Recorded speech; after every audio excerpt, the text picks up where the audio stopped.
The return passage, the Strait of Gibraltar. Somewhere between the jagged Spanish coast and the dark shoulder of Morocco, the sea itself is burning. Not smouldering, not sparkling with distant flame, burning. Fully, completely, hideously burning, and the fire will not stop. A Viking longship, 60 feet of carved oak and Norse ambition, is disintegrating in front of your eyes. The tar-sealed hull, which has crossed the North Sea and battered its way through Atlantic swells that would crush lesser vessels, is now peeling back like old bark in a furnace. The sail, that great striped canvas that has been the last thing dozens of coastal monasteries ever saw, has already gone. It burned in seconds, the mast followed. Now the fire is eating the hull from the outside in, and it moves with a kind of horrible intelligence, a thick, clinging, viscous liquid that rolls across the wood and simply does not respond to the frantic seawater being hurled at it by screaming men.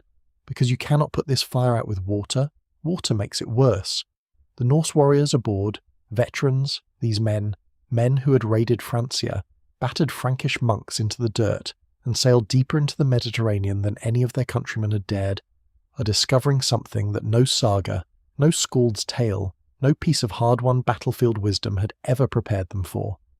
They are discovering Naphtha.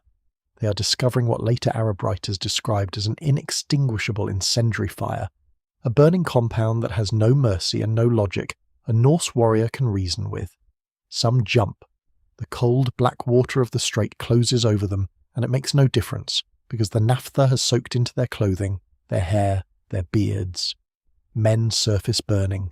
Some sink and do not resurface at all. The screaming is unlike anything you would hear on a land battlefield. It is higher, sharper, rawer.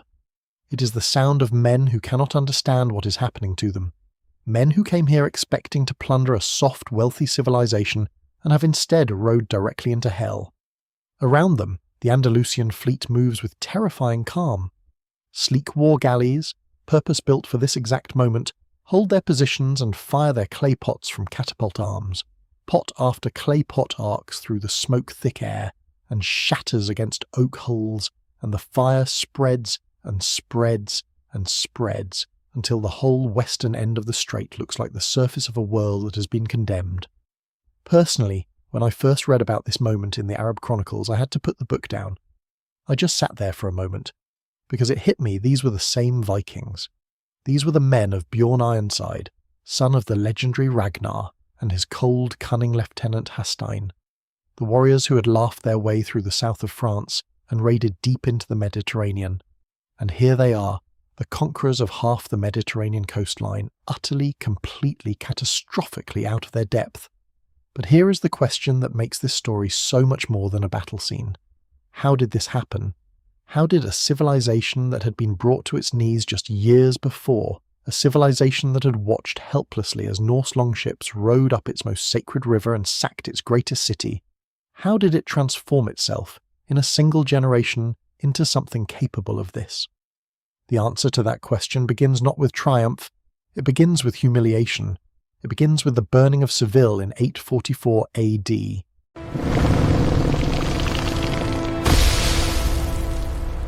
Seville in the summer of 844 AD was one of the most beautiful, most prosperous cities in the entire known world.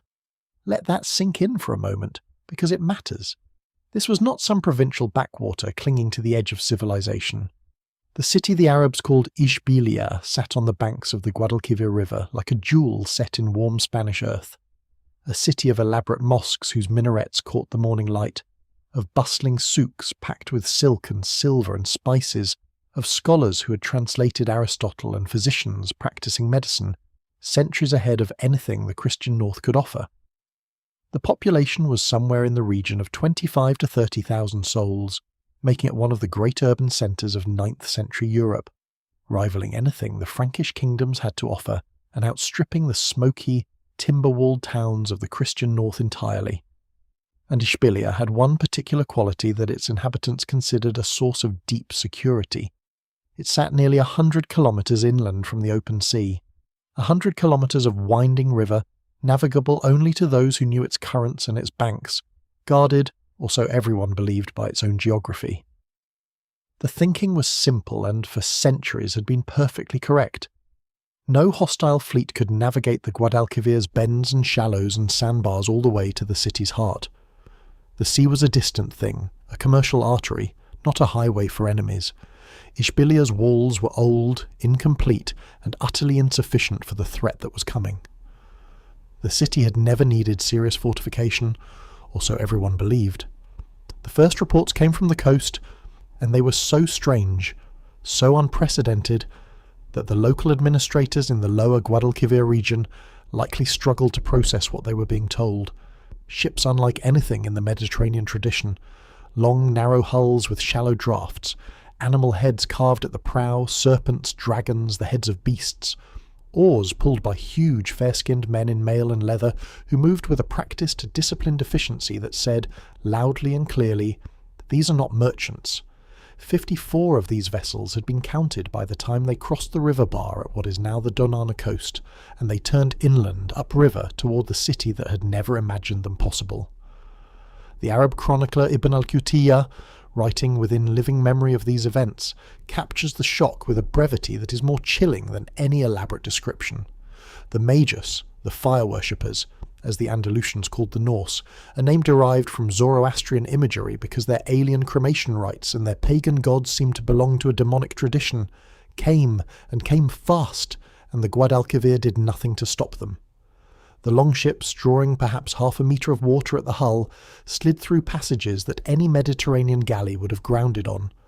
The geography that was supposed to save Seville was, in fact, perfectly designed to deliver the enemy straight to it. It was early October, the harvest was in, the city was full. And then, one morning, on the grassy west bank of the Guadalquivir, the dragon prows appeared through the autumn mist, and the screaming began. What happened over the following week or so is preserved in fragments across multiple Arabic sources, Ibn Idari, al-Makkari, Ibn al-Qutiyya, and when you piece them together, the picture is vivid and devastating. The Vikings disembarked in force and moved directly into the city, which had no organised garrison and no walls behind which civilians could shelter. The population did what undefended populations always do. They ran. Many fled to the nearby town of Carmona, 16 kilometres to the northeast, which had at least some fortification. Those who could not get out in time, the elderly, the sick, those who were simply too slow, those who hesitated one fatal moment too long, faced the Norse axe. The great mosque of Ishbilia, built on the bones of a Visigothic cathedral that had itself been built on a Roman temple, was ransacked and desecrated. The market quarter, whose wealth had been accumulated over generations of trade with North Africa and the Levant and the Christian kingdoms to the north, was stripped bare. The Viking warriors established their main camp down at the Donana estuary, sailing out daily to conduct further raids inland, extending their reach up the river and into the surrounding countryside. They were not simply looting and leaving. They were settling in for a systematic extraction of everything of value from one of the wealthiest regions in the world. For approximately a fortnight, some sources suggest closer to 40 days before the final confrontation, the city of Ishbilia belonged to the Norse, and in Cordoba, the seat of the emirate, a man named Abd al-Rahman II was confronting the most humiliating crisis of his reign. Abd al-Rahman II was not a stupid man. He was in fact one of the more sophisticated rulers of his age, a serious patron of arts and scholarship, a capable administrator who had brought stability to a state that had spent much of its early history tearing itself apart with internal rebellions. He had reorganized the bureaucracy, strengthened the frontier system against the Christian kingdoms to the north, and presided over a court in Cordoba that was, by any contemporary standard, extraordinary. He knew Greek medicine. He had sponsored the greatest musician of his age, the legendary Ziryab, who had transformed Andalusian culture from Baghdad to Seville. What Abd al-Rahman II did not have, had never needed, had never even seriously contemplated needing, was a navy. The Emirate of Cordoba had no permanent fleet in 844 AD. It had merchant vessels, certainly. It had fishing boats. It had, along its Mediterranean coast, some minor patrol capabilities inherited from earlier arrangements. But a war fleet? A purpose-built naval force capable of intercepting a hostile armada in open water? Nothing. The Guadalquivir was a river, for God's sake. The interior of his realm was protected by geography. Everyone knew that. Except the Vikings. The Vikings apparently had not read the geography the same way. Abd al-Rahman II was a man who learned fast. When the first reports of the raid reached Cordoba, he did not panic and he did not freeze. He called his governors. He summoned Berber cavalry units from the south. He assembled the closest thing his land forces could put together as a rapid reaction force and drove it south toward Ishbilia with urgent orders to contain the Norse raiders. He also, according to several Arab sources, dispatched siege engineers with their manjanik, the traction and counterweight catapults that the Islamic world had inherited and refined from earlier traditions, and crucially, with stockpiles of naphtha, the petroleum-based incendiary substance that had already proven itself a decisive weapon in other contexts. The confrontation came in November 844 AD at a place called Tablada, on the south bank of the Guadalquivir near the Viking camp. The details are fragmentary and the numbers vary wildly depending on the source, but the broad outline is consistent across the chronicle tradition. The Andalusian forces caught the Viking fleet when many of the longships were beached or anchored, and the catapults hurled their pots of burning naphtha into the clustered hulls. Multiple ships caught fire. The warriors who had been conducting land raids found their retreat cut off or disrupted as the fleet they depended on began to burn behind them. The land battle around the camp was fierce. This was not a rout of soft civilians but a fight between hardened professionals. But the Andalusian cavalry, superior in numbers and fighting on familiar terrain, inflicted severe losses. The numbers given by Arab chronicles are staggering, almost certainly rounded and rhetorically inflated in the manner of medieval military reporting, but the scale of the defeat is not in serious historical dispute. Ibn Idari speaks of over 1,000 Norse dead. Some sources mention 400 prisoners taken alive, many of whom were subsequently executed and their bodies displayed, hung from the palm trees of Ishbilia as a message written in flesh, readable from the river, readable to any Norse ship that might think of attempting the same voyage. Around 30 longships were destroyed, burned at their moorings or captured. The survivors retreated downriver, back to the open sea, and sailed north and west into the Atlantic, taking with them the knowledge that this land was not as defenseless as it had appeared, and leaving behind the smouldering wreckage of one of the most expensive Viking miscalculations of the entire 9th century. But here is where the story gets genuinely fascinating, because what happened after the Vikings left mattered more than the battle itself. In the smoking aftermath of the Tablada engagement, with the corpses still hanging from the palm trees, and the city of Ishbilia beginning the slow, painful process of counting its dead and calculating its losses, Abd al-Rahman II sat in Cordoba and stared at a hard truth. He had won. Just barely, with improvised forces, with catapults deployed at the last minute, against an enemy that had already completed weeks of looting before the Andalusian response could even be assembled. He had won the way you win when you are lucky, when the enemy happens to beach their ships within range of your catapults, when your cavalry happens to outnumber theirs, when the geography of a river bend gives you one good shot at an anchored fleet. None of that was a strategy. None of that was repeatable.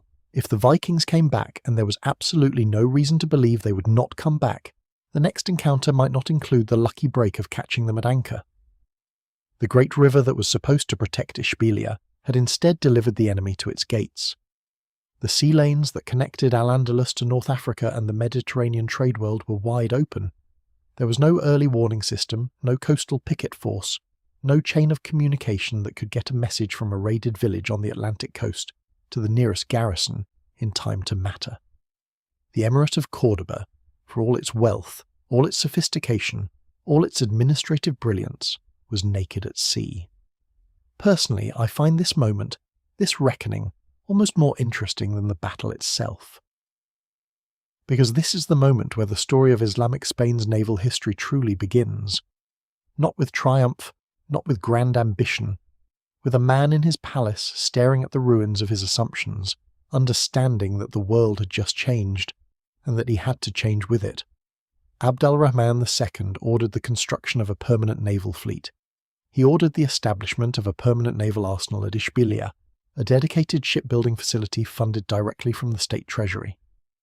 Shipwrights were recruited, timber sourced from the great forested highlands of the Sierra Morena and the Iberian interior, and the slow, expensive, enormously complicated business of building a war fleet from virtually nothing began. Abd al-Rahman II did not stop at ships. The Guadalquivir had been the road that brought the enemy to his door, and he intended to make that road impassable. A massive iron chain was stretched across the river at a strategic choking point, supported by floating booms designed to arrest any ship attempting to pass upstream without authorization. Watchtowers, the atalayas, from the Arabic al-taliya meaning the advanced sentinel or forward watch, a word so thoroughly embedded in Spanish geography that hundreds of them still carry some version of that name today, began to appear along the Andalusian coast, positioned on headlands and high ground where fire or smoke signals could relay the approach of a hostile fleet inland in a matter of hours rather than days. This was not improvised. This was systematic. The Emirate was thinking like a state that has been hit once, and intends, with cold and methodical deliberation, to ensure it is never caught the same way twice. Abd al-Rahman II died in 852 AD, before the full architecture of this defence system was complete, but he had laid every critical foundation. The fleet was growing, the watchtowers were rising, the chain across the Guadalquivir was in place.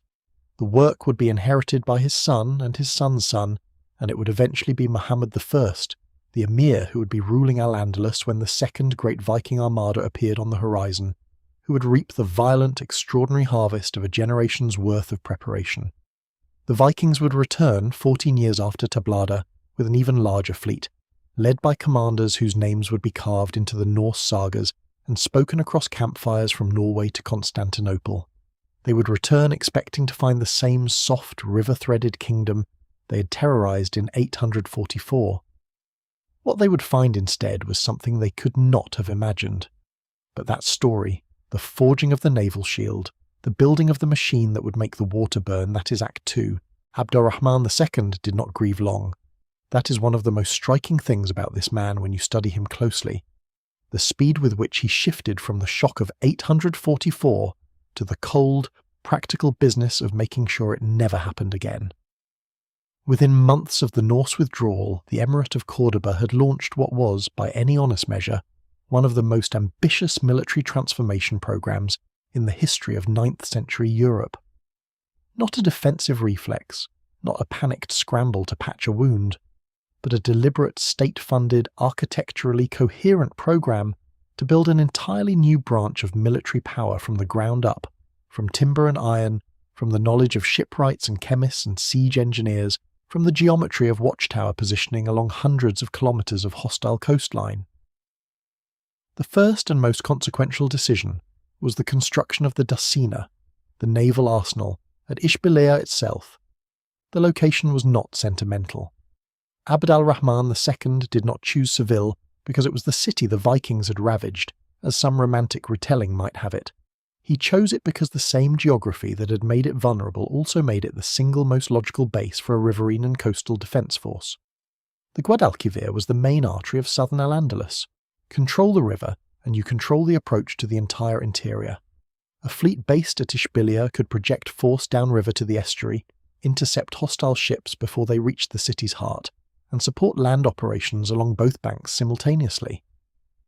The arsenal that rose on the bank of the Guadalquivir was a serious industrial installation, covered shipways where hulls could be laid down, built, stored and launched, warehouses for seasoned timber and coiled rope and bolted sailcloth, forges for the iron fittings and chain and anchor work, storehouses for naphtha and the clay pots that served as its delivery mechanism. This was not a boatyard. This was a factory for war, and it ran continuously from the moment it opened its gates.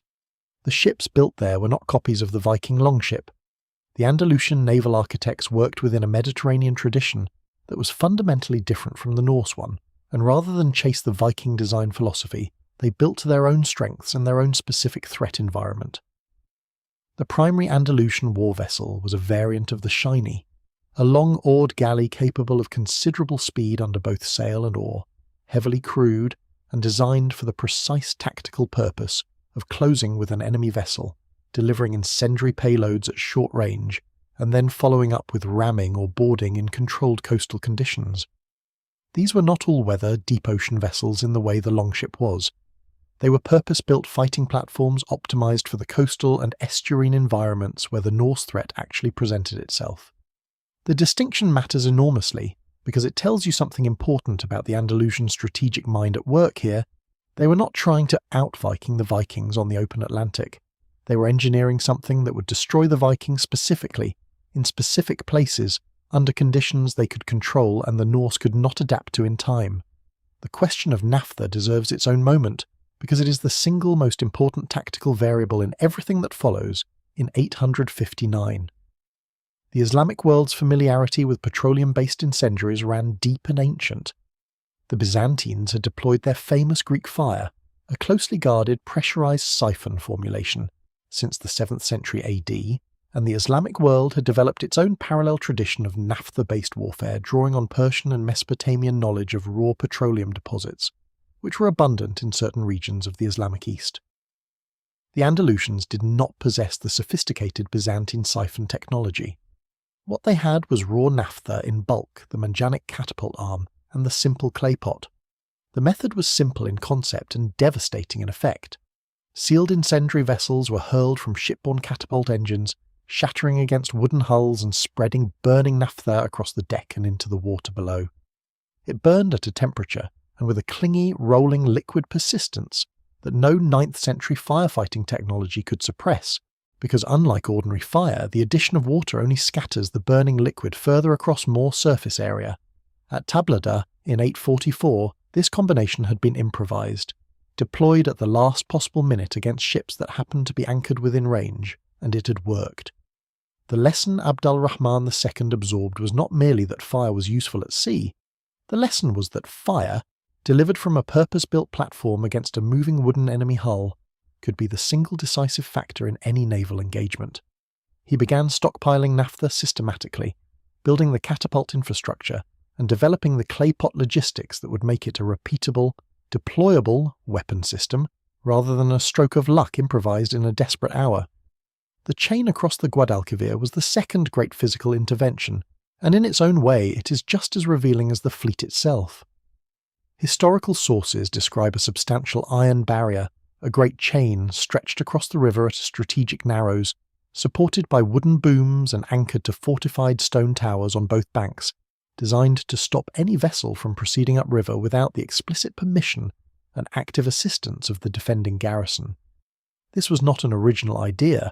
River chains had been used in Constantinople and in various fortified river crossings across the Islamic world, but deploying one on the Guadalquivir was a specific and intelligent response to the specific vulnerability the 844 raid had exposed.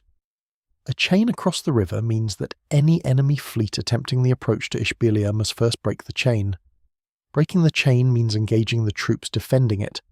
Engaging those troops in a narrow prepared killing ground means the enemy cannot simply row upriver in the darkness before dawn and materialize outside the city walls before anyone has lit a signal fire. The chain was not impenetrable. Nothing made of iron and wood ever is, given enough time and enough men, but it was a checkpoint, a forcing mechanism that compressed the Norse tactical options and gave the defenders something they had catastrophically lacked in 844.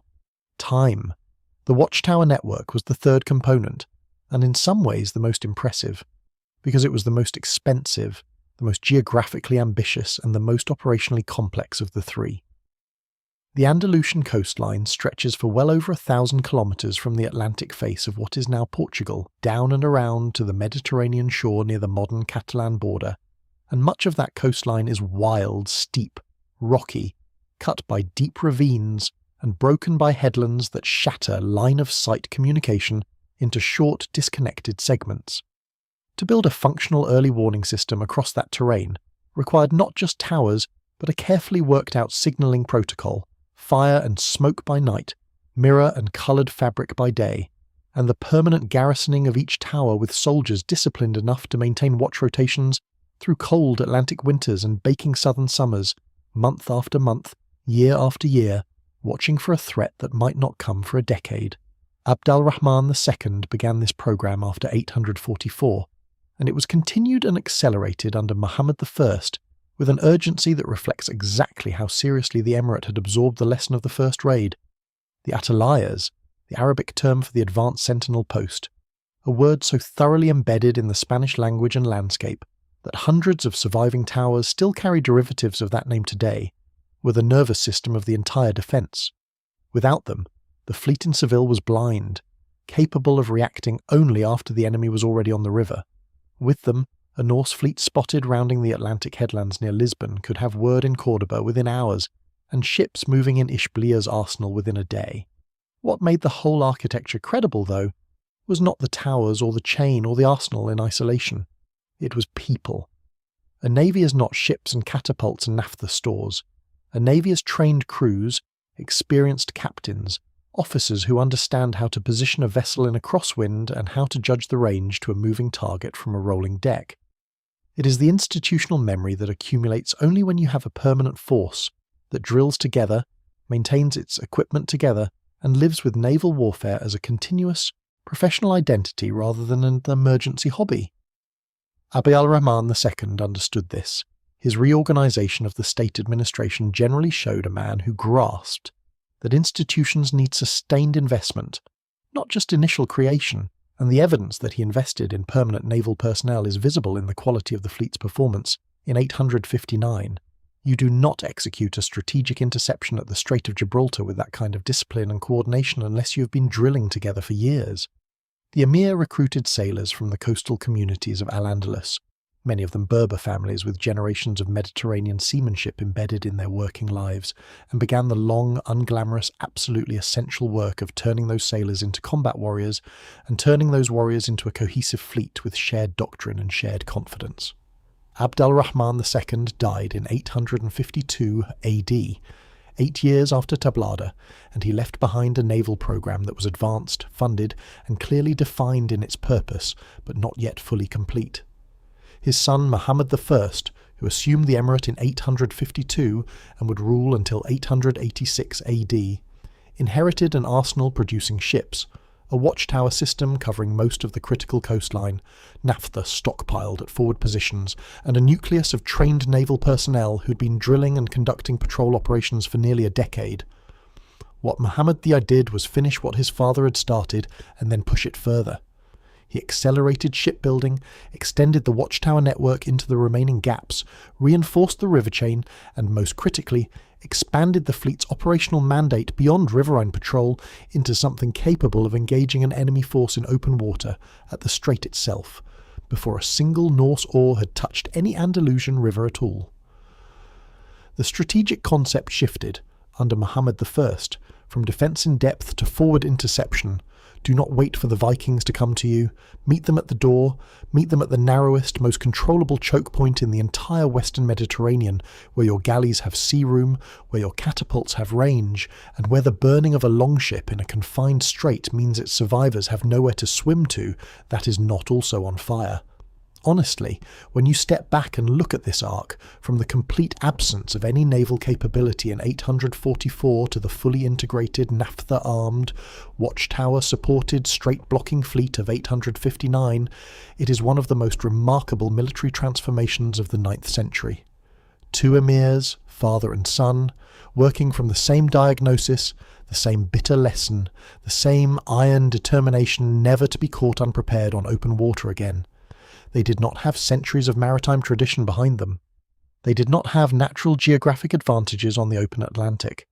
What they had was money, will, intelligence, and the kind of cold institutional memory that comes from having been humiliated in front of the entire known world and deciding without sentiment or self-pity that it would not happen again. The ships were ready. The towers were manned and fire-stocked. The naphtha was in its pots. The crews had their stations and their orders and a generation of professional pride behind every oar blade. And somewhere to the north, gathering in the deep harbours of the Loire and the Seine, a Viking armada of extraordinary size was assembling under two commanders, whose names would be written into the Norse sagas in letters of gold and blood. Bjorn Ironside, son of the legendary Ragnar Lothbrok, a figure the later sagas would describe in near mythic terms, though the historical Bjorn remains harder to pin down than legend prefers, and Hastein colder, cleverer, a tactician whose mind worked in corridors and angles where others only saw open ground. They were coming south with perhaps 60 or more longships and thousands of the hardest fighting men in the Norse world, and they were coming with all the confidence of warriors who had never yet met a shore they could not break. They had heard about the 844 raid. They had heard about the palm tree hangings at Tablada. What they apparently had not heard, or had not believed, was what had been quietly, methodically, relentlessly built along the Andalusian shore in the years since. A lot of the best medieval Arabic scholarship I rely on for research like this sits behind geo-restricted databases that simply will not load in certain regions. NordVPN gets me past that in one click. Beyond research, it encrypts your connection on public Wi-Fi so your data stays protected when you're working from airports or hotels. Fast, simple, works across all your devices. Link is in the description.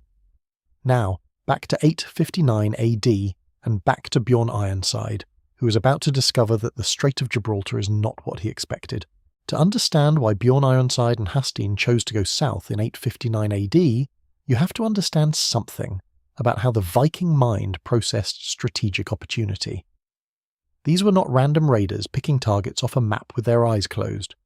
They were professionals, calculating, information-gathering, deeply pragmatic professionals who operated on intelligence networks that stretched from the monasteries of Ireland to the merchant ports of the Frankish coast, who passed information about wealthy targets and weak defences through a web of traders, captives and returned raiders that functioned in its own rough way as a kind of intelligence service.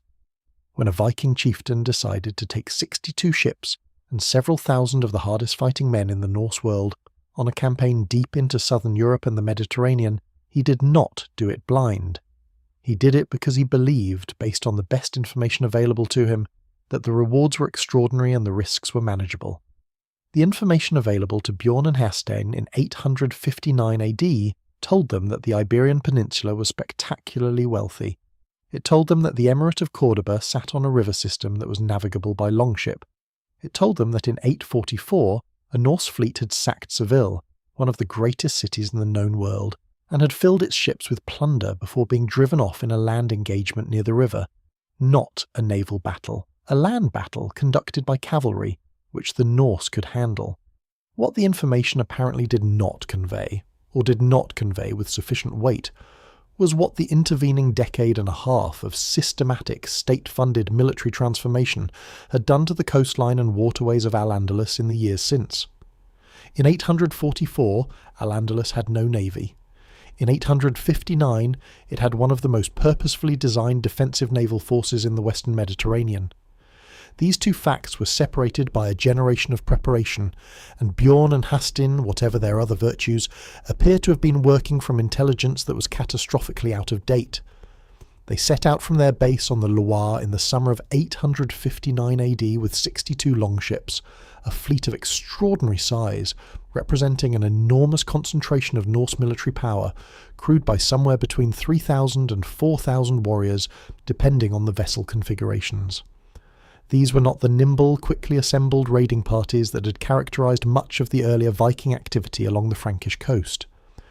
This was a strategic expedition, planned for a long campaign, provisioned for a journey that might take years, equipped for siege work as well as open battle, carrying not just warriors, but the full logistical apparatus of a major Norse military enterprise: extra oars, spare rigging, smithing tools, medical supplies, ropes and chains for prisoners, and the kind of accumulated portable wealth that a successful raiding fleet needed to function as a self-sustaining operation across multiple seasons and multiple theatres.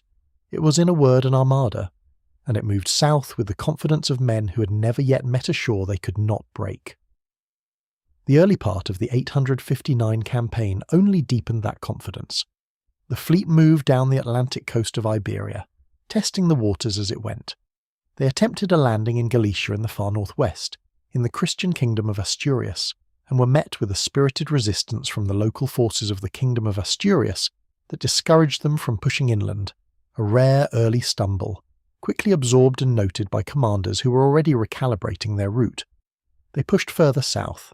They appear to have made some kind of contact with Lisbon, the great river port on the Tagus estuary, gathering information and possibly raiding its outlying districts, before continuing down the Portuguese coast toward the warmer, calmer waters of the south. And here, as they rounded the great headland of Cape St. Vincent and felt the Atlantic wind shifting from their face to their back, the scale of what was ahead of them began to resolve. To the east, the Andalusian coast stretched away toward the strait. Beyond the strait, the Mediterranean.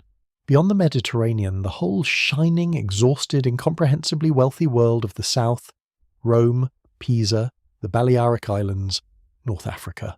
For men who had grown up on the grey rainy shores of the Loire and the Seine, the sight of that southern coast in the full heat of a late summer afternoon must have been something close to supernatural. The first serious test came when the fleet approached the lower reaches of the Guadalquivir. The Arab chronicler Ibn Idari records that the Norse made an attempt to penetrate inland toward Ishbilia, pushing against the river as their predecessors had done so successfully in 844. What they found was not the empty, undefended waterway they expected. The iron chain was there, stretched across the river at the narrows, supported by its booms, defended by its garrison. The watchtowers had already reported the fleet's approach, fires on headlands, smoke signals relayed inland from tower to tower, the system working exactly as Abd al-Rahman II had designed it to work, and the Andalusian river defence was manned, alert, and ready. The attempted penetration was turned back.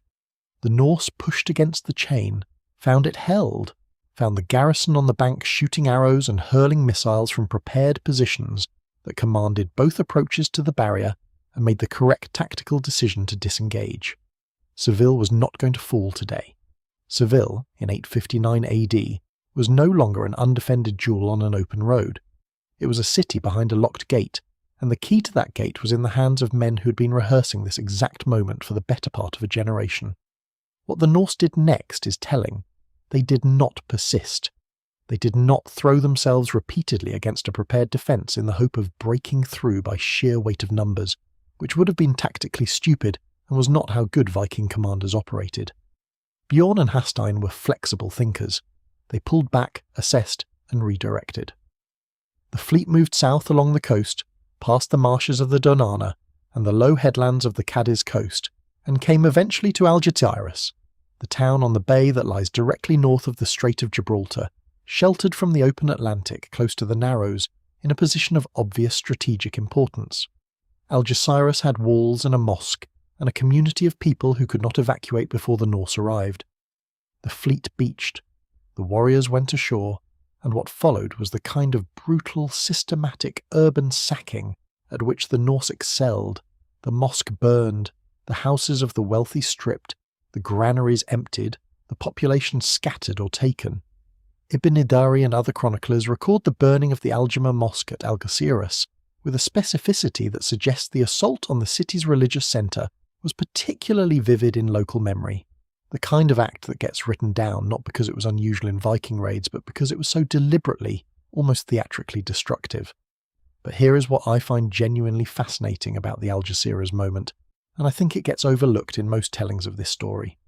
While Bjorn and Hastein were burning the mosque at Algeciras, they were also almost certainly observing the Strait of Gibraltar from close range for the first time, and what they saw there should have given them pause. The Strait of Gibraltar is not a wide, comfortable passage.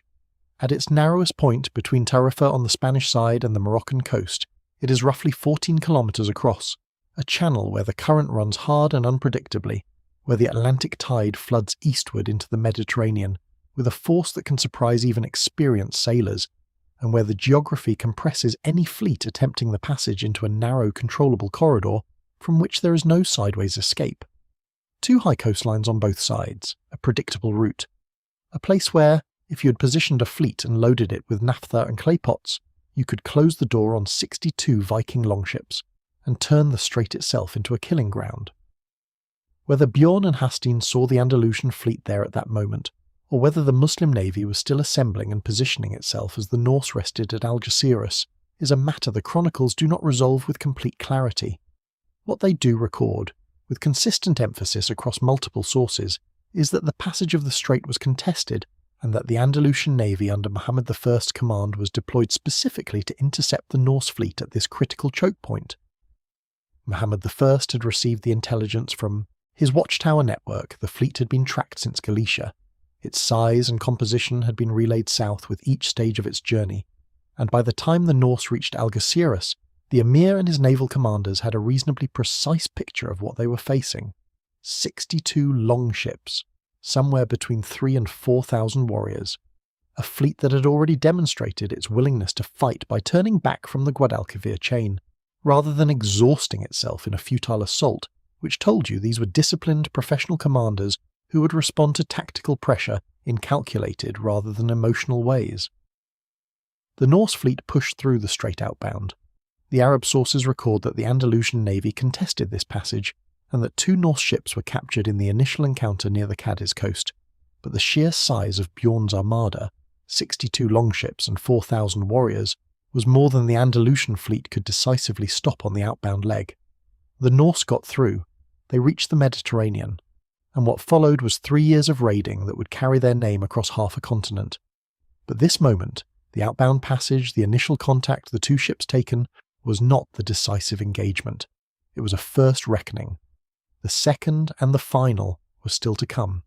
It is worth pausing before we reach that moment on one detail about the broader 859 campaign that the chronicles preserve, and that speaks to the sheer operational audacity of Bjorn and Hastein.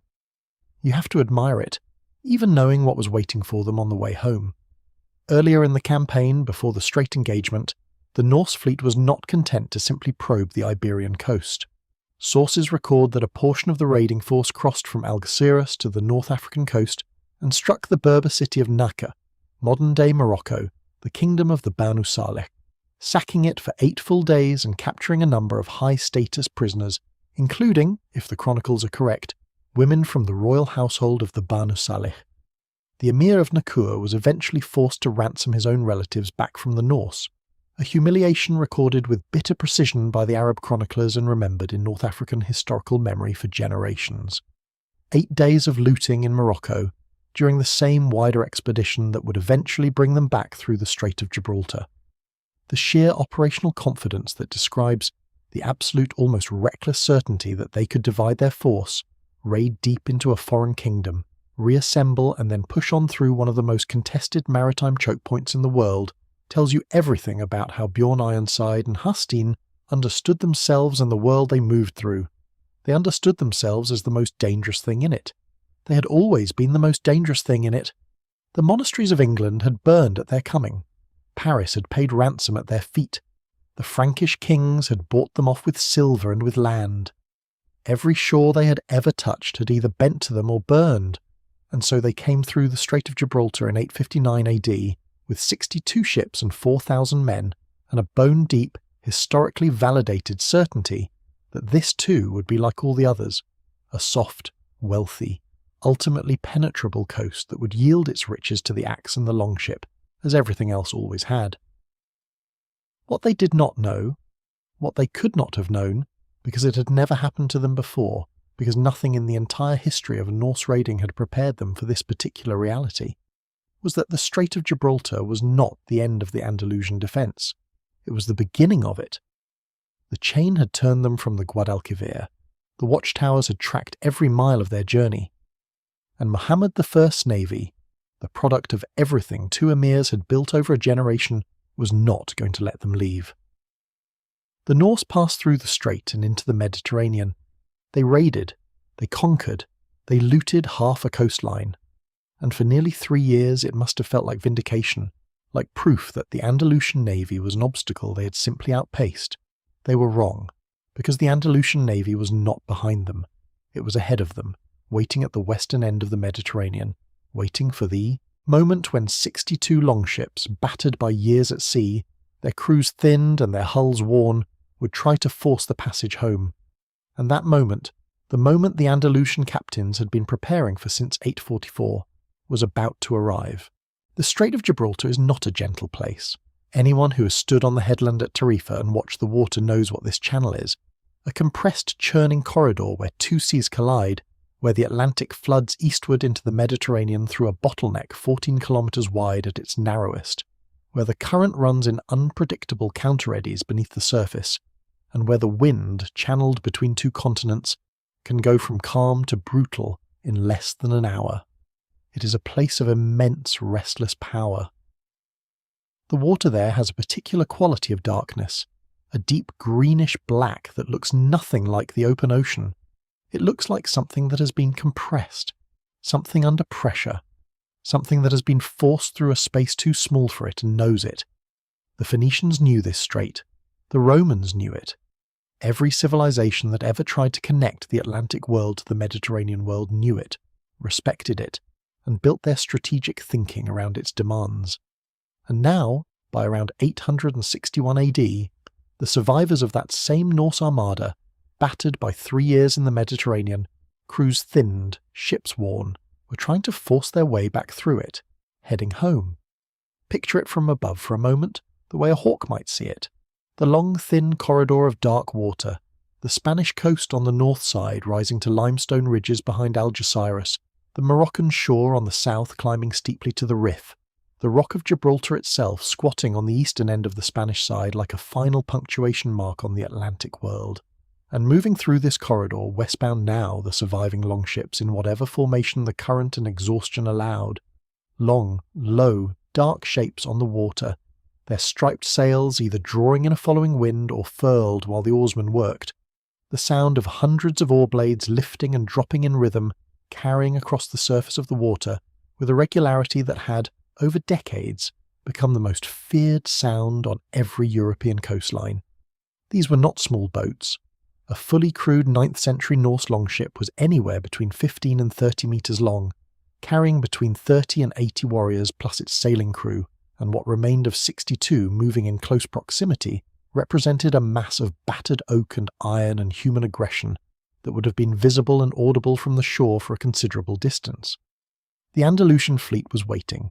Ibn Idari's chronicle and the broader Arabic source tradition are consistent on this central point. The Muslim navy under Muhammad I's command was positioned in the strait specifically to intercept the Norse passage, and the intercept was planned, not accidental. What the sources do not give us, unfortunately, is the precise tactical disposition of the Andalusian fleet in the moments before the engagement opened. We do not know exactly how many war galleys Muhammad I had deployed. We do not know whether they were positioned in a single blocking line across the strait's narrowest point, or arranged in a more complex formation that allowed them to close from multiple angles once the Norse fleet committed to the passage. What we do know from the outcome, from the physics of the engagement, and from the nature of the weapons deployed, is that the Andalusian commander understood something fundamental about this battle. He understood that naphtha is not a weapon of the open ocean. It is a weapon of compressed space. It works best when the enemy cannot maneuver away, when the target is close, and when geography prevents the burning ships from drifting clear. The Strait of Gibraltar, with its strong prevailing current pushing east, its narrow width, and its rocky shores on both sides, was close to the perfect killing ground for this weapon.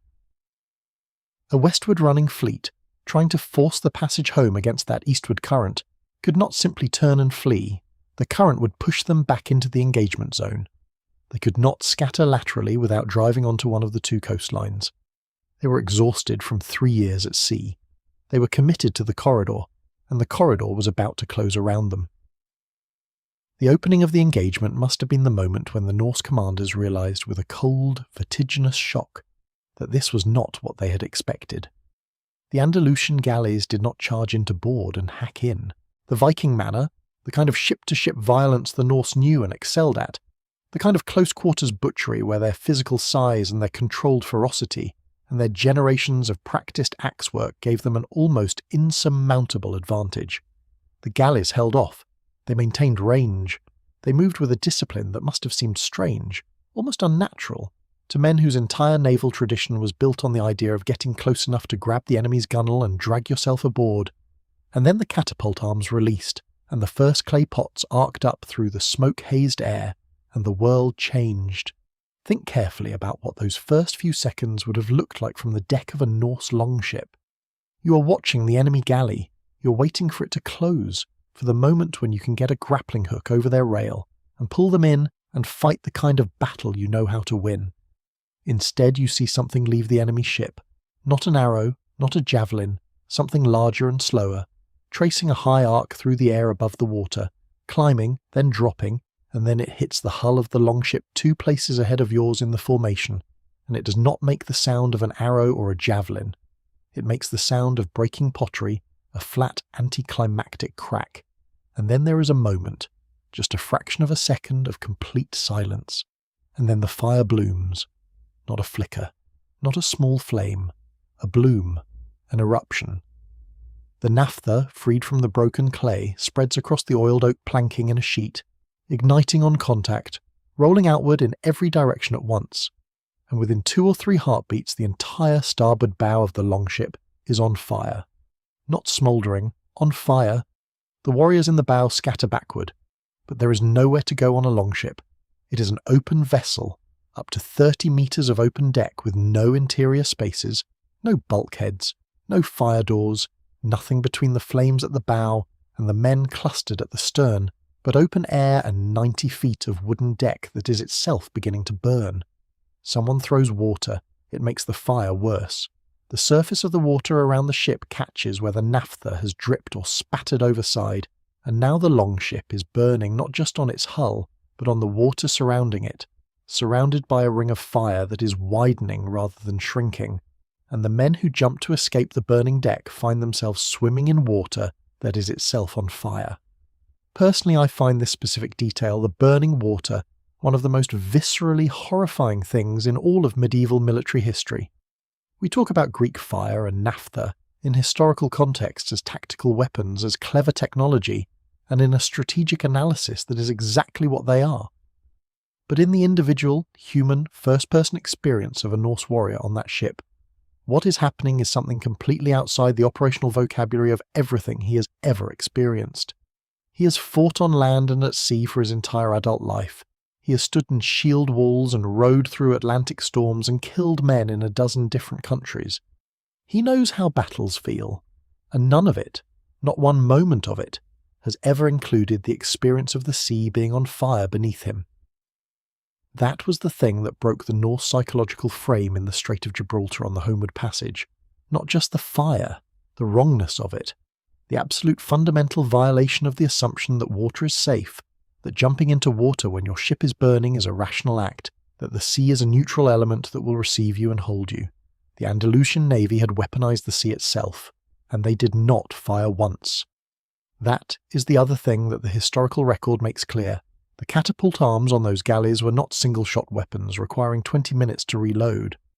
9th century manganique catapults, traction-powered and designed for rapid, sustained fire in siege and naval contexts, could be reset and loaded in a matter of minutes by a trained crew, perhaps 2 or 3 shots every 5 minutes under combat conditions, maybe faster in a practice crew working at full intensity. And Muhammad I had not sent a single galley. He had sent a fleet, multiple galleys, firing in rotation or simultaneously, each one targeting a different section of the Norse formation, distributing the incendiary impact across the widest possible front, preventing any single surviving cluster of longships from gathering itself, regrouping, and attempting a counter-rush at the galleys. This was coordinated fire delivered by a trained naval force, executing a planned tactical sequence, and it was working with a precision and a thoroughness that the Arab chronicles preserved with unconcealed satisfaction. The Norse tried to respond. Of course they did. These were not men who simply sat down and accepted destruction. The entire Norse warrior culture was built on the principle that you met death on your feet, and you took as many people with you as your arms could manage. Some longships drove directly at the nearest Andalusian galley in an attempt to close the range and make the catapults useless at point-blank distance. The Andalusian captains had anticipated this. The galleys had oarsmen, professional rowers who could generate short bursts of speed in response to a closing enemy, and the tactical response to a Viking charge was not to hold position and absorb it, but to back oars, open the range again, and keep the catapults in their effective zone. The Viking longship in open water, under the conditions created by the Andalusian tactical formation, was being denied its fundamental weapon, the ability to close with the enemy and fight hand-to-hand.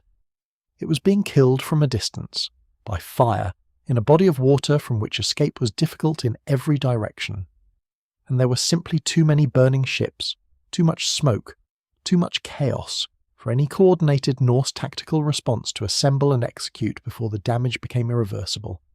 The smoke must have been extraordinary. 62 ships of seasoned, tar-corked oak, with their contents of leather and rope and oiled sailcloth and the personal equipment of several thousand warriors. This is not a small fire.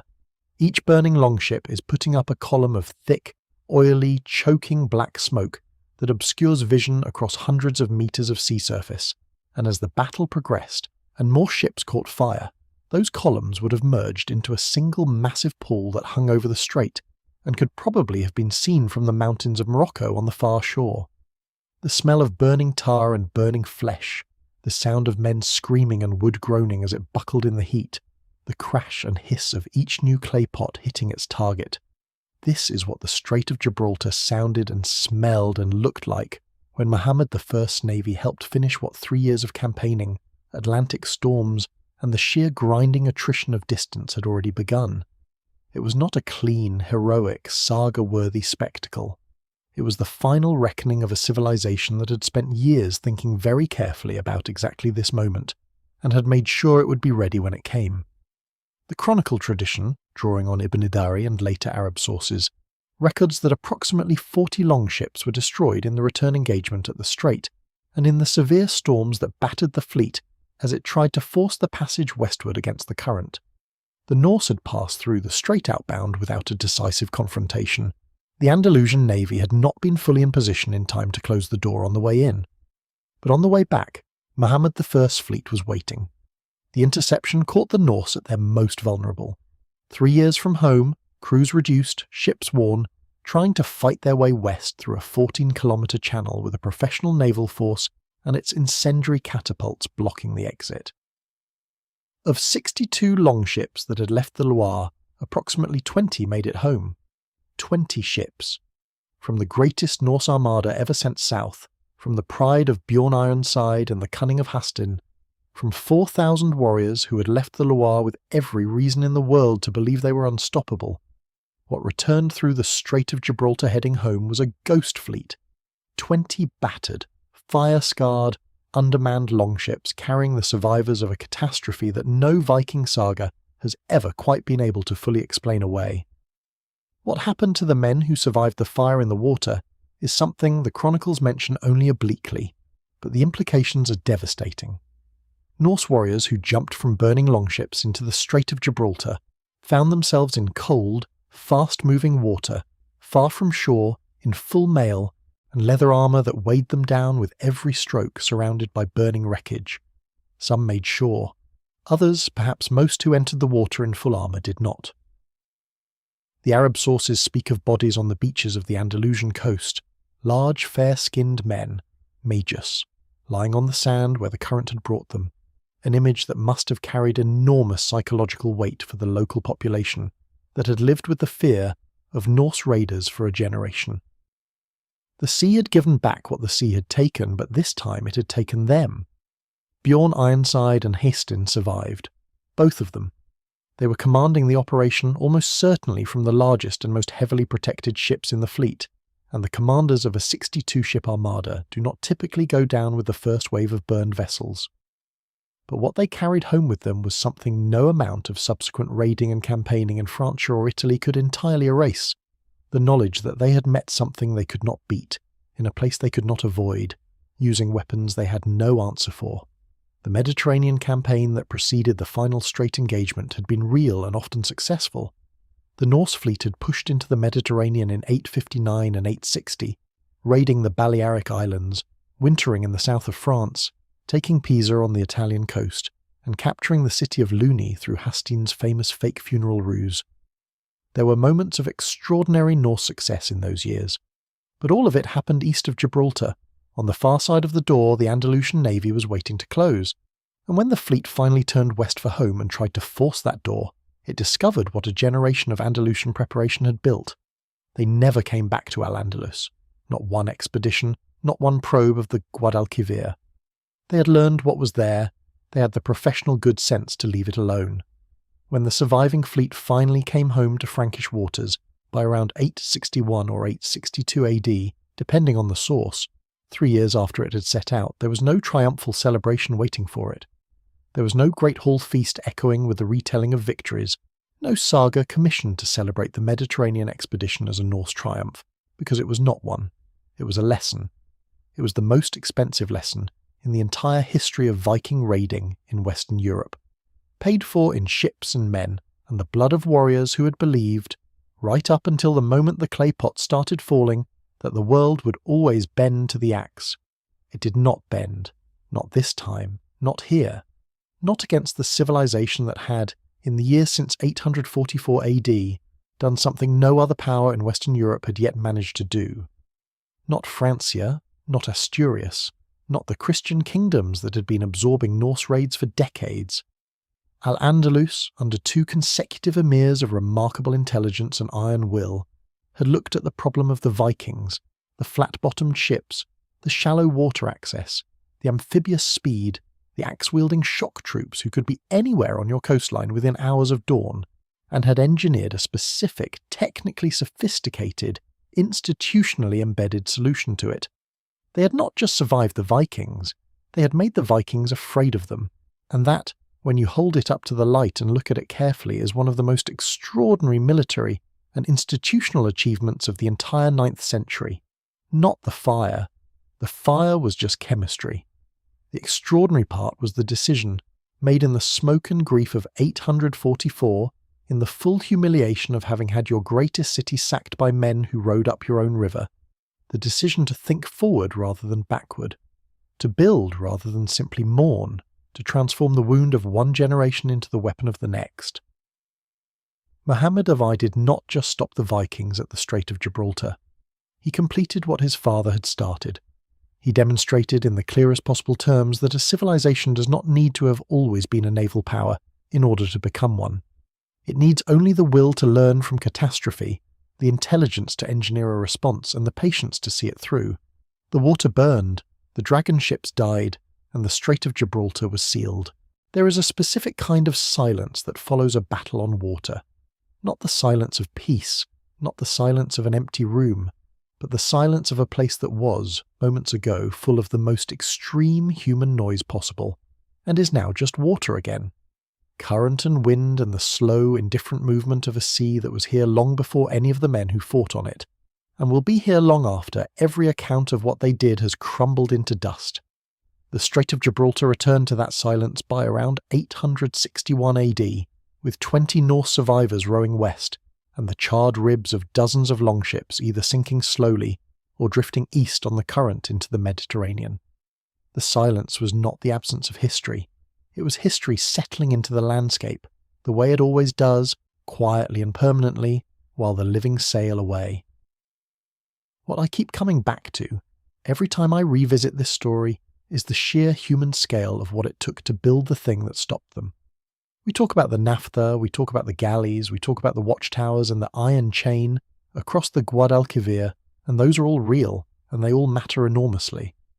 But behind every single one of those things is a chain of human decisions. An emir sitting in a palace in Cordoba in the winter of 844, after the worst humiliation of his reign, and deciding not to accept it. A shipwright somewhere on the bank of the Guadalquivir picking up his adze and beginning the first frame of the first war galley the Emirate of Cordoba had ever built. A young soldier climbing to the top of a stone watchtower on a headland above the Atlantic and learning to read the horizon, learning the difference between a merchant silhouette and a war fleet's, learning to light the fire signal fast enough to matter. A chemist, or whatever word best captures the 9th century Arab specialist in incendiary materials, carefully filling clay pots with naphtha and sealing them and wrapping them and stacking them in the hold of a galley, knowing exactly what they were for. Thousands of individual human choices made over a generation by people whose names we will never know, assembling themselves into something that worked. That is what military history at its deepest level actually is. Not the spectacle of the battle, though the battle was spectacular. Not the technology of the fire, though the fire was extraordinary. It is the accumulated weight of a civilization deciding, quietly and methodically and without any guarantee of success, that it was going to be ready next time. Al-Andalus was ready, and the return passage through the strait is the proof. The Viking Age did not end at Gibraltar. Bjorn and Hastein raided on, in Francia, in Italy, in the islands of the western Mediterranean, and the Norse world continued its expansion for another 2 centuries before it transformed, gradually and unevenly, into the settled Norman and Scandinavian kingdoms that would reshape the medieval map of Europe. But the specific story of the Vikings and Al-Andalus, that story ended here, in the strait, in the fire and the smoke and the cold green water. After 859, there would be sporadic Norse contact with the Iberian Peninsula, Small-scale raids along the northern coasts of Galicia and Asturias, but never again the strategic, deep penetration expeditions that had threatened the heart of the Emirate. Never again the dragon prows on the Guadalquivir.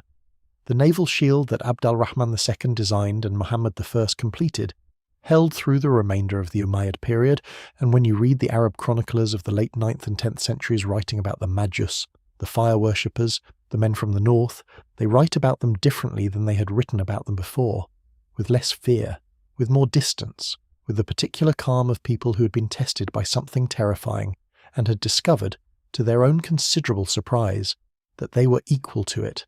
That discovery, the discovery that you are equal to the thing that frightens you most, is perhaps the most durable achievement of the Emirate of Cordoba in the 9th century. Not the shipbuilding, not the Naphtha, not even the extraordinary transformation of a land power into a credible naval force in a single generation. It is the discovery, made in fire and water at the western end of the Mediterranean, that civilization is not something that simply exists and then waits to be either preserved or destroyed by forces outside its control. It is something that can be actively, intelligently, systematically defended by people who pay attention, by people who learn, by people who look at what nearly destroyed them and build something better from the wreckage. Al-Andalus learned, and the sea remembered. If you made it this far, thank you, genuinely. This channel runs on people choosing to spend 90 minutes with a story like this instead of something shorter, and that choice is what makes videos at this depth possible. If this gave you something, hit subscribe, leave a comment, share it with one person who loves history. Tell me what surprised you most. Those things are not small to this channel. They are the entire engine of it. The next video is already on screen. The story always continues.